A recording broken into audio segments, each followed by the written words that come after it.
இந்த வீடியோவில் செஞ்சிக்கோட்டையை பற்றி தான் பார்க்க போகிறோம். கண்டிப்பாக நிறைய இன்ட்ரெஸ்டிங்கான ஃபேக்ட்ஸ்லாம் இருக்குது, வாங்க பார்க்கலாம்.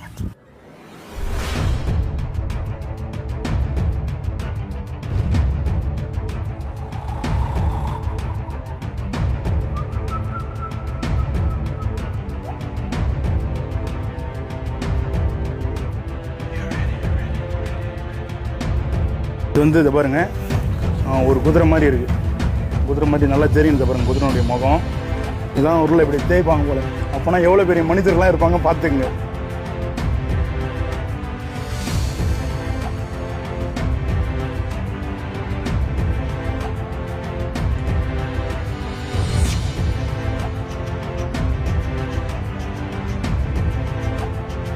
அதுக்கப்புறமா அந்த உச்சியில் ஒரு வெளிச்சம் மாதிரி இருக்கு இல்லையா,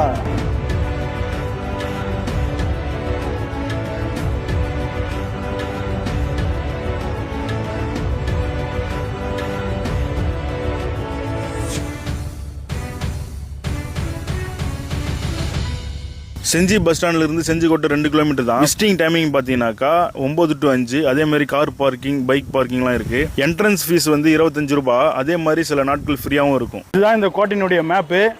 இது நீங்கள் பார்த்துட்டு போனீங்கன்னா எல்லா பிளேஸுமே முடிஞ்ச அளவுக்கு கவர் பண்ணிக்கலாம். கோட்டை ஆரம்பத்திலே ஒரு படிக்கட்டு வச்சு மதில் சோறு மாரி ஒன்று இருக்குது, அது மேலே ஏறி பார்க்கலாம். என்ட்ரன்ஸ் எல்லாமே கல்லாலே வடிவமைக்கப்பட்டிருக்கு.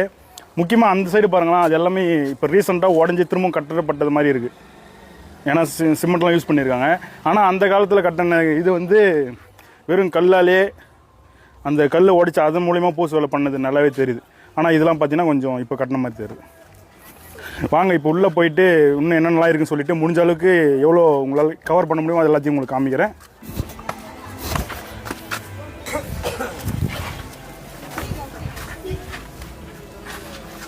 வரையா இப்போ நம்ம ஒன்று பார்க்குறோம் இல்லையா, இது வந்து இந்த கோட்டையை சுற்றி அகழி இருக்கும். இங்கே வந்து இந்த மற்ற நாட்டிலேருந்து வருவாங்களே போர் தொடுக்க, அவங்களாம் உள்ள வரக்கூடாதுன்னு சொல்லிட்டு இந்த இடத்துல முதலைகள், இன்னும் சில நீரில் வாழக்கூடிய கொடூர மிருகங்கள்லாம் இதில் வளர்ப்பாங்க அப்படின்னு மாதிரி சொல்லுவாங்க. ஏன்னா மற்ற நாட்டில் இருக்கிற போர் தொடுக்க யாருன்னா வந்தாங்கன்னா அவங்க உள்ளே வரக்கூடாதுன்னு சொல்லிட்டு இது ஆரம்பத்தில் இந்த தடுக்கிற மாதிரி ஒரு அகழி கட்டி வச்சுருக்காங்க. இந்த கோட்டையை ஃபுல்லாக சுற்றி பார்க்கும்போது தெரியுது.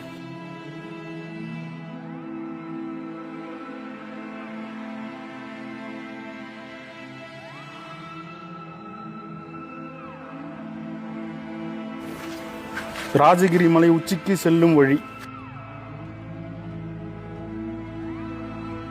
இப்போ வந்து சிற்பங்கள் தொகுப்பு தான் நம்ம பார்க்க போகிறோம். வாங்க அப்படியே ஒன்று ஒன்றா பார்க்கலாம் என்னென்ன இருக்குன்னு சொல்லிட்டு. இது நிறைய கோயிலில் கோட்டையில் இந்த யாழி மாதிரி இருக்கும். நீங்கள் நிறைய இடம் பார்த்துருப்பீங்க. இது ஏதோ ஒரு சிலை இருக்குது, ஆனால் அந்த சிலையில் ஒரு சைடு கை இருக்குது, ஒரு சைடு உடஞ்சிட்டு இருக்குது போல். இது வந்து நினைவுக்கல், கிபி 16 to 17 நூற்றாண்டு சதிக்கல்னு சொல்கிறாங்க. இது நினைவுக்கல். சில உருவங்கள்லாம் நமக்கு சரியாக தெரில, இருந்தாலும் நீங்கள் பாருங்கள். இது வந்து அகல் விளக்கு வைக்கிற மாதிரி இருக்குது. ஆனால் இது ஒரு நினைவுக்கல் தான். இது வந்து இதை பாருங்கள், ஒரு குதிரை மாதிரி இருக்குது. குதிரை மாதிரி நல்லா தெரியும் பாருங்கள் குதிரைனுடைய முகம். இதில் வந்து ஒருத்தங்க இருக்காங்க லேடிஸு. இதில் ஒருத்தர் வந்து ஒரு வீரர் போகிறாரு, ஒரு கொம்பு எடுத்துன்னு சண்டை போகிற மாதிரி இருக்குது பாருங்க. அவர் அந்த போரில் இறந்துருக்கலாம், இல்லை அதான் வீர மரணம் அடைஞ்சிருக்கலாம். அதனால் அவங்களுக்கு ஒரு நினைவாக அந்த நினைவுகள் நட்டுருக்காங்க. இங்கே 2 லேடிஸ் இருக்காங்க. இது நடுக்கல்லாம் நம்ம படிக்கும்போதே நமக்கு நல்ல ஞாபகம் வந்துடும். நடுக்கல்னு சொல்லிட்டு வரும். ஏன்னா போர் நடக்கும்போது அந்த இடத்துல வீர மரணம் அடைஞ்சாங்கன்னா அவங்க சிறப்பாக அந்த போரில் வந்து செயல்பட்டாங்கன்னா அவங்களுக்கு நினைவாக ஒரு நடுக்கல் நடுவாங்க. அதுதான் இந்த நடுக்கல். கிபி 16 to 17 நூற்றாண்டு அப்படின்னு சொல்கிறாங்க. அது இங்கிலீஷில் வந்து ஹீரோ ஸ்டோன் அப்படின்னு சொல்லுவாங்க. ஏன்னா அந்த போரில் வந்து அவங்க தான் ஹீரோ, சிறப்பாக செயல்பட்டுருப்பாங்க. ஆனால் வீர மரணம் அடைஞ்சிருப்பாங்க. அப்படியே பார்த்துட்டே வாங்க. இது எல்லாமே சிற்ப தொகுப்பு தான். இல்லை பாருங்கள். அடுத்து ஆஞ்சநேயர் அப்படின்னு சொல்லிட்டு ஆஞ்சநேயா அப்படின்னு சொல்லிட்டு ஒரு நினைவுகள் வச்சுருக்காங்க. இப்போ நம்ம பார்த்தது எல்லாமே செஞ்சிக்கோட்டையினுடைய என்ட்ரன்ஸில் சிற்ப தொகுப்பு வச்சுருக்காங்க. இது எல்லா கோட்டையிலுமே மேக்ஸிமம் வைப்பாங்க. ஒவ்வொரு சிற்பக்கல்லும் பார்க்கும்போது ரொம்ப அற்புதமாக இருக்குது. கொஞ்சம் பழுதடைஞ்ச மாதிரி இருக்குது. ஏன்னா சரியான முறையில் வந்து பராமரிக்கல அப்படின்னு சொல்லிட்டு இதை பார்க்கும்போது நமக்கு தோணுது. ஆனால் இப்போவும் ஒர்க் பண்ணிட்டு தான் இருக்காங்க. கோயில் சுத்தம் பண்ணுறது, அந்த பில்லாம் இருக்குதுன்னு சொல்லிட்டு அரசாங்கம் முடிஞ்ச அளவுக்கு சில வேலைகளை பார்க்குறது நம்ம பார்க்க முடியுது.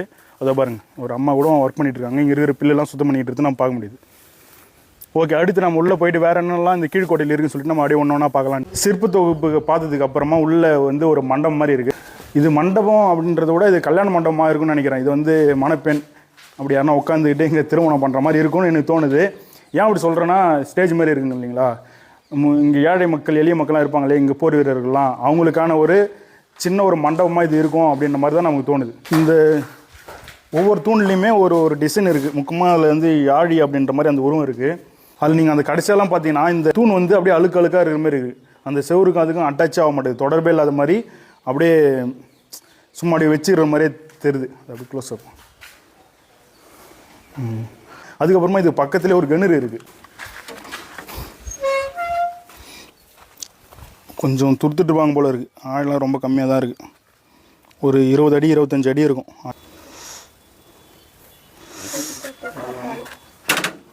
உள்ளே போகலாம் வாங்க. அப்படியே வேறு என்னென்னலாம் இருக்குதுன்னு சொல்லிட்டு பெரிய பெரிய மரங்கள்லாம் இருக்குது. இப்போ நம்ம கல்யாண மண்டபம் அதை தான் பார்க்க போகிறோம். அது வந்து ஓப்பனில் இருக்கான்னு சொல்லிட்டு, ஓப்பனில் இருந்துச்சுன்னா நான் உங்களை முழுமையாக உள்ள என்னென்ன இருக்குன்னு சொல்லிட்டு தெளிவாக உங்களுக்கு நம்ம பார்க்கலாம். அப்படியே ரொம்ப அழகாக இருக்குன்னு பாருங்கள். கட்டடக்கலை தமிழ்நாடு எவ்வளோ பேர் சிறந்துன்னு சொல்லிட்டு இந்த இதெல்லாம் பார்க்கும்போது கண்டிப்பாக நமக்கு தோணும் எவ்வளோ சிறப்பாக இருக்குன்னு சொல்லிட்டு.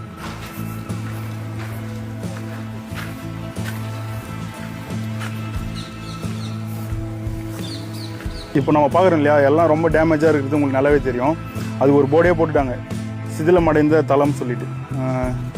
ரொம்ப நாள் ஆனதுனால தானாகவே செஞ்சுருக்கலாம். இல்லைனா போர் நடக்கும்போது இந்த இடத்துலாம் வீரர்கள்லாம் வந்து அந்த சண்டை போடும்போது இதெல்லாம் உடைக்கப்பட்டிருக்கலாம். இதெல்லாம் பார்க்கும்போது ரொம்ப ஆச்சரியமாக தான் இருக்குது. அதே நேரத்தில் இதெல்லாம் பார்க்கும்போது சோகமாகவும் இருக்குது. ஏன்னா எவ்வளோ உழைப்பு போட்டு தான் இதெல்லாம் கட்டியிருப்பாங்க. ஆனால் இப்போ ரொம்ப சிதிலம் அடைஞ்சு இருக்கிறது பார்க்கும்போதே கொஞ்சம் கஷ்டமாக தான் இருக்குது. சிதிலம் அடைந்த தளத்துக்கு ஆப்போசிட்டாக கல்யாண மண்டபம் இருக்குது. இது அந்த கல்யாண மண்டபம் வந்து அரச குடும்பத்தை சார்ந்தவர் வந்து திருமணம் பண்ணுவாங்களாம். அங்கே நிறைய சின்ன சின்ன அறைகள்லாம் இருக்குது. நம்ம உள்ளே போகிறதுக்கு வழியில் ஏன்னா க்ளோஸ் பண்ணி வச்சுருக்காங்க. அந்த சின்ன சின்ன ரூமில் வந்து அரச குடும்பத்தை சார்ந்தவர்கள் மட்டுமே தங்குவாங்க அப்படிமா சொல்கிறாங்க. பார்க்கும்போதே ரொம்ப பிரம்மாண்டமாக இருக்குது. கோபுரம் ரொம்ப அழகாக இருக்குது. பார்க்கும்போது உங்களுக்கே தோணும். அடுத்து நம்ம பார்க்குறது வந்து கல்யாண மண்டபம். அதுக்கு அடுத்து அரண்மனை பகுதின்னு சொல்கிறாங்க. இங்கே பெரிய உரல் இருக்குது பாருங்கள். நீங்களே பார்த்தீங்கன்னா ஆச்சரியப்பட்டுருவீங்க, அவ்வளோ பெரிய உரல் இருக்குது. அப்படியே அதை சுற்றி பார்த்தீங்கன்னா அந்த சைடு குதிரை லாயம், குதிரையெல்லாம் அந்த இடத்துல தங்க வச்சுருவாங்க போல் இருக்குது. போர் என்ன வந்துச்சுனாக்கா அதுக்கு வெளியே எடுத்துகிட்டு வந்து போர் தொடுப்பாங்க போல் இருக்குது. குதிரை லாயம் இருக்கிற இடம் அதெல்லாம். இதெல்லாம் சிதலம் அடைஞ்சு டேமேஜ் ஆகிருக்கு. அது என்னன்னு தெரில. வாங்க அப்படியே உள்ளே போயிட்டு அந்த பொருள் மேலே ஏறி பார்ப்போம். வாங்க இப்போ மேலே ஏற போகிறோம். பார்க்கும்போதே நிஜமாகவே ஆச்சரியமாக இருக்குது. இதுதான் உருளை இப்படி தேய்ப்பாங்க போல். அப்போனா எவ்வளோ பெரிய மனிதர்கள்லாம் இருப்பாங்க பார்த்துக்குங்க. இது சும்மா ஒரு டெமோக்காக வச்சுருந்தாலும் தெரியலையே. பா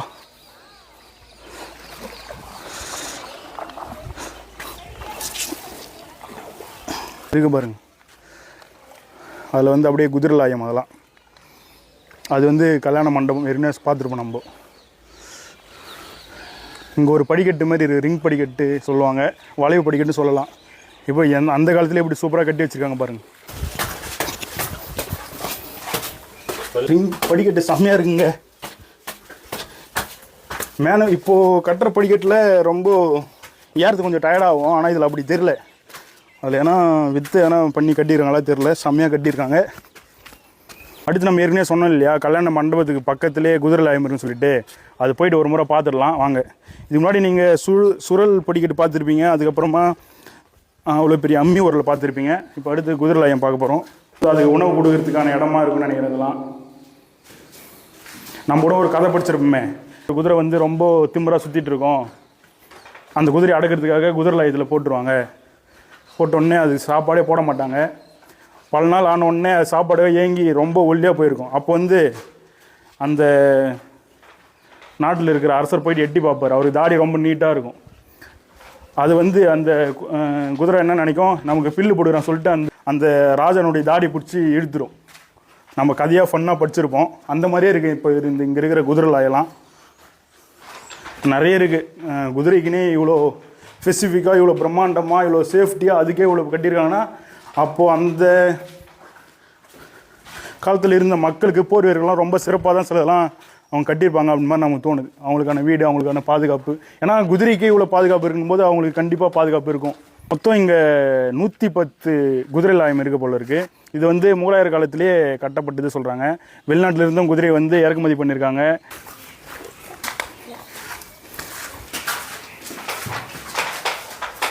போருக்கு அதெல்லாம் போகும் இல்லையா அந்த யானைகள்லாம், அந்த யானையை வந்து குளிப்பாட்டுற ஒரு குளம் தான் யானை குளம் அப்படின்ற மாதிரி சொல்கிறாங்க. பார்க்கவே ரொம்ப பெரிதாக இருக்குது. கீழே போக முடியுமா? சரி, அது வரைக்கும் வழி போகலாம். பாருங்கள், ரொம்ப பிரம்மாண்டமாக இருக்குது. ஆனால் இதில் எப்படி யானையை இறக்கி ஏற்றினாங்க அப்படின்றது தான் கொஞ்சம் சந்தேகமாக இருக்குது. ஆனால் அதுக்கான ஒரு வழி அங்கே இருக்குது. கடைசியாக அங்கே போய் பார்த்துடலாம். இதெல்லாம் படிக்கட்டாக இருக்கு இல்லையா, அதில் எப்படி யானை இறங்கி ஏறும் அப்படி ஒரு சந்தேகம் உங்களுக்கு வரும். எனக்கு அந்த சந்தேகம் வந்துடுச்சு. ஆனால் அந்த இடத்துல வந்து இறங்கி ஏறுற மாதிரி ஒரு பிளேஸ் இருக்குது. அந்த இடத்துல ஆனால் இறங்கி ஏறுமா அப்படின்றது ஒரு சந்தேகமாக தான் இருக்குது. இதில் தான் இறங்கி ஏறும் போல் இருக்குது. பெரிய யானைலாம் எல்லாம் பண்ணியிருக்கோம். பார்க்கும்போது ரொம்ப பிரம்மாண்டமாக இருக்குது பாருங்கள். பிரம்மாண்டம்னு சொல்கிறத விட ரொம்ப பெரிதாகவும் சிறப்பாக எல்லா விஷயத்துக்கும் சிறப்பாக பண்ணியிருக்காங்க செஞ்சிக்கோட்டையில். யானைக்குளம் பக்கத்தில் வந்து உடற்பயிற்சி கூடம் இருக்குது. போர் வீரர்கள் இருப்பாங்க இல்லையா, அவங்களுக்கான உடற்பயிற்சி கூடம் தான் இப்போ நம்ம அடுத்து பார்க்க போகிறோம். இது வந்து இப்போ உடற்பயிற்சி கூடம்னு சொல்கிறாங்க. இதில் உடற்பயிற்சி பண்ணாங்களா இல்லை உடற்பயிற்சி பொருள் திங்ஸ் எல்லாம் விற்கிற இடமான்னு தெரில. பா செம்ம இருட்டாக இருக்குது, செம்ம ஹைட்டாக இருக்குது நண்பா. இதுதாங்க உடற்பயிற்சி கூடம். பார்க்கும்போதே ஒரு ஒரு தெம்பு ஏறுது. இங்கே உடற்பயிற்சி பண்ண அந்த வைப் இருக்குது. இன்னும் எக் அடிக்குது நான் பேசும்போது. அதுக்கப்புறமா அந்த உச்சியில் ஒரு வெளிச்சம் மாதிரி இருக்கு இல்லையா, அது முக்கியமாக ஏன் வச்சுருப்பாங்கன்னா அது 2 விஷயத்துக்கு சொல்கிறாங்க. ஒன்று வந்து இந்த ரூமுக்கு வெளிச்சம் கம்மியாக இருக்குது அப்படின்னு சொல்லிட்டு கட்டப்பட்டுருக்கலாம் அப்படின்னு சொல்கிறாங்க. இன்னொன்று வந்து இங்கே உடற்பயிற்சி செய்ய வரும்போது, நான் பேசுறது எக்கோடின்னு நினைக்கிறேன், உடற்பயிற்சி செய்ய வரும்போது அந்த டைமிங் நம்ம பார்க்கணும் இல்லையா. இப்போ அதில் இருந்துச்சுனாக்கா சூரியன் ஒளிப்படும் போது அப்படியே நகரும் அந்த வெளிச்சம். அப்படி நகரும்போது இப்போ இத்தனை மணின்னு சொல்லிட்டு கணக்கு பண்ணுவாங்க அப்படின்ற மாதிரி சொல்கிறாங்க. இது எது உண்மை நமக்கு தெரில. ஒன்று வெளிச்சத்துக்காக அது விட்டுருக்கலாம், இல்லைனாக்கா 2வது டைமிங்காக விட்டுருக்கலாம். இப்போ நம்ம ஜிம்மில் போனால் இன்றைக்கி போயிட்டு நம்ம ஒர்க் அவுட் பண்ணணும், இன்னும் ஒரே மாதத்துலேயே வந்து நம்ம உடம்பு வந்து கட்டுக்கோப்பாக வரணும்னு நம்ம நினைப்போம். அந்த ஃபீல் இந்த இடத்துல உருவாகுது. வாங்க அடுத்து என்னென்ன இருக்குன்னு சொல்லிட்டு கண்டிப்பாக உங்களுக்கு புரியும் விதமாக, உங்களுக்கு பிடிக்கும் விதமாக நம்ம பார்க்கலாம். வாங்க.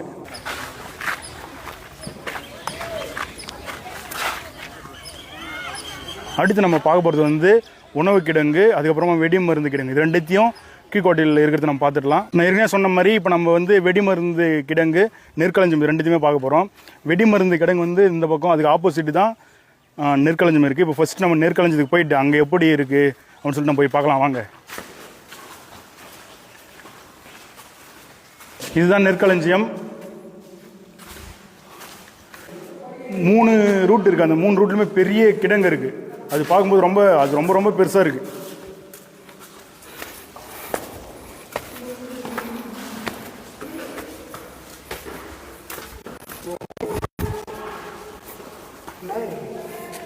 இது வந்து நெற்களஞ்சியம்னா நெல் சேமிப்பாங்கல்ல, இதுதான் நெற்களஞ்சியம். இதே மாதிரியே ஆப்போசிட்டில் ஒன்று, அதுக்கப்புறமா அதுக்கு வர ரூட்டுக்கு ஆப்போசிட்டில் ஒன்று, மொத்தம் 3 கிடங்கு இதே அளவுக்கு ரொம்ப பெருசாக இருக்குது. எவ்வளோ நெல் சேர்த்து வைப்பாங்கன்னு இதுலேருந்து நம்ம பார்க்கும்போதே தெரியுது, மக்களுக்காக, வீரர்களுக்காக. நெற்களஞ்சியத்துக்கு ஆப்போசிட்டாக வெடிமருந்து கிடங்கு இருக்குது. போருக்கான வெடிமருந்துகள்லாம் இங்கே தான் சேமித்து வைப்பாங்களாம். அதற்கான கிடங்கு தான் இது. இதற்கான ரூட்டு எங்கே இருக்குன்னு தெரில, நம்ம அப்படி இங்கேருந்தே பார்த்துக்கலாம்.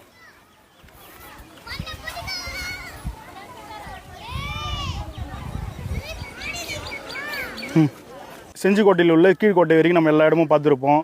வெடிமருந்து கிடங்கு, நெற்களஞ்சியம் கிடங்கு, குதிரை லாயம், கல்யாண மண்டபம் சொல்லிட்டு எல்லாமே பார்த்துருப்போம். இது எல்லாமே செஞ்சிக்கோட்டையில் உள்ள கீழ் இருக்கிற ஒரு கோட்டை. அடுத்து நம்ம பார்க்க போகிற வீடியோவில் வந்து மேல்கோட்டையில் என்னெல்லாம் இருக்குன்னு சொல்லிட்டு நம்ம பார்க்கலாம். வீடியோ உங்களுக்கு பிடிச்சிருந்தால் லைக் பண்ணி, ஷேர் பண்ணி, சப்ஸ்கிரைப் பண்ணிவிடுங்க. நன்றி.